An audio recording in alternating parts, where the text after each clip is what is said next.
جهول ظالم وعليه برد من التسويف أورده البلايا ومع تبت بابك غير جود فما هو واقف يرجو العطايا وما هو حد.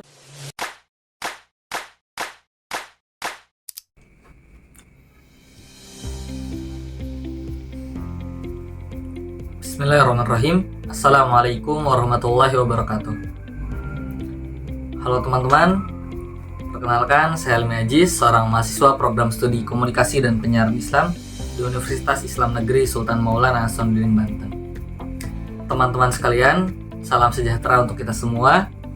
Nah, dalam learning journal atau video pembelajaran kita kali ini, kita akan membahas topik yang sangat penting dalam dunia jurnalistik, yaitu teknik menulis opini dan feature di media massa. Namun sebelum itu, saya akan mengulas pembelajaran minggu kemarin di dalam kelas KPIB. Nah, di sini saya mendapatkan pelajaran yang sangat menarik. Mungkin karena saya juga termasuk di dalamnya, termasuk yang mendapatkan hukuman karena sebuah games. Nah, namun saya ambil baiknya. Di situ saya menyadari bahwa sangat penting membaca bagi seorang mahasiswa. Di sini saya berusaha untuk semakin banyak membaca lagi, karena memang dengan membaca kita akan memperoleh banyak kosakata yang belum kita ketahui. Dengan begitu, ketika kita berbicara, banyak kata-kata yang bisa kita gunakan karena memang kita senantiasa membaca. Jadi saya berazam untuk diri saya sendiri, saya akan banyak membaca lagi ke depannya. Setiap hari saya akan prioritaskan untuk membaca. Jadi kawan-kawan di rumah ataupun dimanapun, jangan lupa juga membaca. Pada pertemuan minggu kemarin, Pak Adi Kusuma juga menjelaskan bahwa tentang penulisan jurnal itu kita harus teliti. Penulisan jurnal kita harus memahami seluk-beluknya, mulai dari judul sampai akhir harus kita teliti, karena memang harus diusahakan untuk jurnal yang terbaik. Selain itu, beliau membahas tentang penulisan berita dan artikel yang telah kita upload di media sosial. Mungkin ada penyemangat untuk kita belajar lebih giat lagi dan semangat dalam berkarya. Baik teman-teman sekalian, kembali pada tema pembahasan kita kali ini, yakni tentang teknik menulis opini dan feature di media massa. Nah, menulis bukan hanya soal menuangkan kata, tapi bagaimana sebuah tulisan bisa menyentuh pikiran dan perasaan pembaca serta menggerakkan perubahan. Jadi poinnya menyentuh pikiran dan perasaan pembaca serta menggerakkan perubahan. Tulisan kita itu bagaimana caranya agar berefek, tidak cuma sekedar tulisan saja. Nah, karena di sini temanya adalah teknik menulis opini dan feature di media massa, maka yang pertama-tama harus kita pahami apa itu tulisan opini dan feature. Nah, tulisan opini adalah tulisan berisi gagasan atau pandangan pribadi penulis tentang suatu isu. Tulisan ini bersifat analitis, berdasarkan fakta, namun disajikan dengan gaya bahasa populer agar mudah dipahami oleh masyarakat umum. Biasanya opini membahas beberapa hal, semisal isu politik, ekonomi, pendidikan, sosial kemasyarakatan, lingkungan, dan sebagainya. Sedangkan feature atau tulisan feature adalah karya jurnalistik yang menyajikan fakta namun dikemas dengan gaya penceritaan yang hidup, humanis, dan menyentuh sisi emosional pembaca. Nah, di sini kemarin saya lupa tentang apa itu feature. Maka feature adalah sebuah karya jurnalistik yang menyajikan fakta namun dikemas dengan gaya penceritaan yang hidup, humanis, dan menyentuh sisi emosional pembaca. Harus menyentuh sisi emosional pembaca, karena feature itu lebih hidup dari sekedar berita. Nah, feature juga bisa bercerita tentang kisah inspiratif, human interest, potret kehidupan, sejarah, budaya, olahraga, dan bahkan perjalanan. Jadi mungkin bisa kita pahami kawan-kawan, kalau opini bersifat argumentatif, maka feature lebih bersifat naratif, karena dia mengandung sisi emosional, agar ketika kita membacanya itu lebih hidup, bukan sekedar berita biasa. Nah, kawan-kawan sekalian, ada beberapa ciri khas dalam menulis opini yang harus kita perhatikan. Yang pertama, bersifat aktual dan penting, karena harus membahas isu yang sedang menjadi perhatian publik dan relevan. Saat sekarang misalnya banyak yang membicarakan tentang ijazah palsu. Kita harus punya opini atau pandangan pribadi yang membahas tentang hal tersebut. Yang kedua, harus berdasarkan fakta. Opini bukan cuma opini kosong saja, karena harus didukung data, riset, dan referensi yang kuat agar kita tidak terjebak dengan opini kita sendiri. Yang ketiga, gaya bahasa ilmiah populer yang harus kita gunakan. Tidak terlalu akademis, tapi juga tidak asal-asalan. Yang keempat, argumentatif dan logis, disusun dengan alur berpikir yang runtut dan bisa dipertanggungjawabkan. Yang kelima, solutif dan mencerahkan. Tidak hanya mengkritik, tetapi juga menawarkan gagasan dan solusi. Selanjutnya, bagaimana caranya menulis opini yang baik? Nah, untuk itu, maka bisa mengikuti langkah-langkah berikut. Yang pertama, menentukan topik dan masalah yang aktual.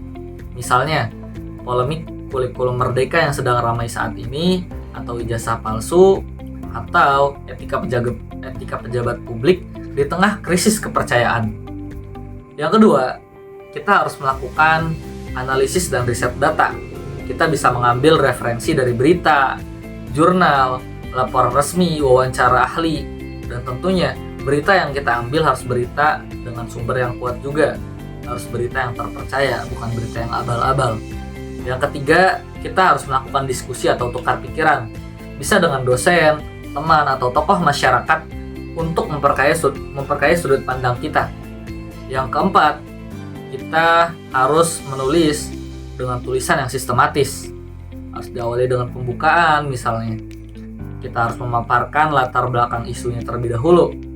Seterusnya isi, kita dalam hal tersebut harus menguraikan masalah, argumentasi, dan dukungan data. Selanjutnya penutup, kita harus memberikan solusi atau refleksi. Bukan cuma membahas permasalahan yang ada, tetapi kita juga harus menyajikan solusi dan refleksi. Selanjutnya yang kelima, kita harus melakukan koreksi dan revisi.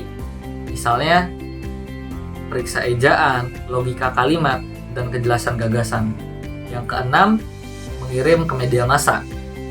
Tentunya harus disertai dengan identitas diri kita, nama, instansi, nomor HP, dan email. Nah, kawan-kawan sekalian, mungkin dapat kita pahami bahwa amat sangat berbeda antara opini dan feature. Opini bersifat logis dan serius, sedangkan feature lebih hidup dan menyentuh. Selanjutnya, tulisan feature menyajikan fakta, tetapi dikemas dengan pendekatan cerita. Tujuannya adalah memberi informasi, mengedukasi, dan juga menghibur. Nah, kawan-kawan sekalian, lalu selanjutnya bagaimana cara menulis feature yang menarik? Nah, ada beberapa jenis feature yang populer dalam media massa. Misalnya, yang pertama feature berita, menyoroti aspek humanis dari suatu peristiwa yang aktual yang terjadi pada saat ini. Ada apa di baliknya? Yang kedua ada feature profil, mengangkat sosok inspiratif, tokoh masyarakat, aktivis, seniman, dan sebagainya. Yang ketiga, ada feature perjalanan. Nah, ini juga menarik. Semisal My Trip, My Adventure itu bisa dijadikan film kan, dari feature, dari kisah perjalanan seseorang. Itu adalah salah satu dari feature perjalanan. Kita harus menyajikan cerita dari pengalaman mengunjungi tempat-tempat yang menarik. Yang keempat, ada feature human interest. Menyentuh sisi kemanusiaan, biasanya emosional dan menyentuh. Yang kelima, ada feature sejarah dan budaya. Mengulas situs, tradisi, atau peristiwa sejarah yang bernilai. Nah, jadi gitu teman-teman. Selain itu, secara umum, struktur penulisan feature terdiri dari yang pertama lead, pembuka yang menarik. Bisa berupa kutipan, anekdot, atau deskripsi suasana. Pada pagi hari yang cerah, misalnya, atau pada malam yang sunyi, dan sebagainya. Kita harus menyajikan lead terlebih dahulu. Yang kedua, kita harus menyertakan isi cerita yang mengalir dan mendalam, dilengkapi dengan fakta, kutipan, dan deskripsi yang hidup. Ingat, feature adalah karangan yang non-fiksi. Jadi kita nggak bisa asal-asalan dalam membuatnya. Yang ketiga, ending yang kuat dan membekas. Bisa berupa kesimpulan, kutipan, atau refleksi penulis. Nah, selain opini dan feature, ada juga tulisan populer lainnya, seperti resensi. Biasanya resensi buku ya. Apa sih definisinya dari resensi tersebut? Nah, kawan-kawan sekalian, resensi adalah ulasan terhadap sebuah buku. Ia terdiri dari identitas buku, ringkasan isi buku, kelebihan dan kekurangan buku, serta saran dan rekomendasi. Teman-teman sekalian, menulis adalah cara kita menyampaikan ide, memperjuangkan nilai, dan menciptakan perubahan. Tulisan opini dapat membentuk opini publik, tulisan feature dapat mengubah cara pandang orang. Jadi, kita harus mempelajarinya dengan sebaik mungkin. Karena banyak sekali hal-hal yang sangat penting di sekeliling kita. Semisal opini publik dan feature. Opini publik itu tentu akan mempengaruhi masyarakat, dan tulisan feature bisa menarik perhatian orang-orang dengan tulisan-tulisan kita. Maka kita harus mulai menulis dari sekarang, karena seperti kata Pramudia Anantatur, orang boleh pandai setinggi langit, tapi selama ia tidak menulis, ia akan hilang dari masyarakat dan dari sejarah. Kita abadikanlah kehidupan kita atau pekerjaan kita dengan tulisan kita. Oke, cukup sekian dari saya. Kurang lebihnya mohon maaf. Mungkin banyak kekurangan. Wallahu muwaffiq ila aqwamit thoriq. Akhirul kalam. Wassalamualaikum warahmatullahi wabarakatuh. See you next time. Bye bye.